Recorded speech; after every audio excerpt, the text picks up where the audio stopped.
रविंदर सुन पा रहे हैं? आप ही के पास आ रहा हूं।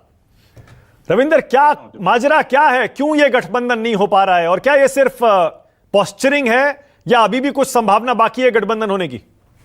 जी नमस्कार, और सभी साथियों को भी नमस्कार। बिल्कुल, ये देखिए, अब तो संभावना मुझे लगता है खत्म हो गई है, क्योंकि 20 सीटों की घोषणा कर दी है।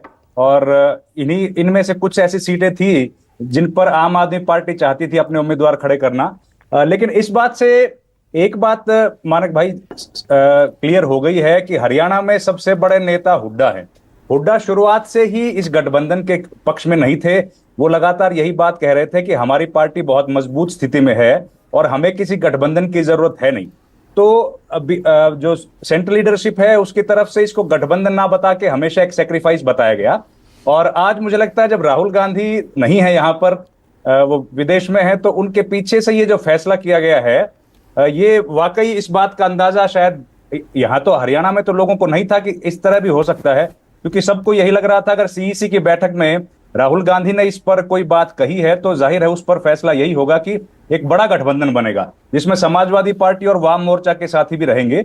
लेकिन जब ये खबर आ गई है तो उसके बाद हरियाणा में ये कयास है कि सबसे बड़ा, सबसे ताकतवर नेता अगर कोई है तो वो भूपेंद्र हुड्डा हैं।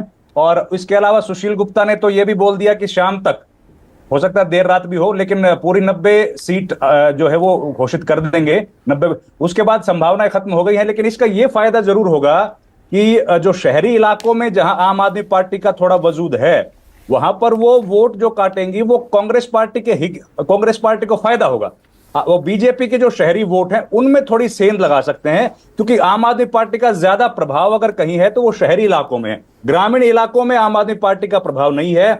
आखिरी चुनाव जो इन्होंने उपचुनाव लड़ा था उसमें 10,000 वोट आए थे आदमपुर का, जो बिल्कुल देहाती इलाका है, और उसमें पूरा जोर पार्टी ने लगाया था, लेकिन बहुत ज्यादा सफलता मिली नहीं थी। लेकिन जो ग्रामीण इलाके हैं जिसमें पार्टी के अध्यक्ष सुशील गुप्ता खुद भी आते हैं जिनसे, तो उन इलाकों में आम आदमी पार्टी का थोड़ा बेस है। और वो अगर आम आदमी पार्टी को नहीं मिलने वाला है तो उसकी संभावना है कि वो बीजेपी को चला जाए। तो अगर उस वोट को आम आदमी पार्टी लेने में कामयाब रही तो उसमें कांग्रेस पार्टी को उसका बेनिफिट मिल सकता है। लेकिन एक बात तय हो गई कि सबसे बड़े नेता भूपेंद्र हुड्डा ही हैं। Okay, all right Sanjeev.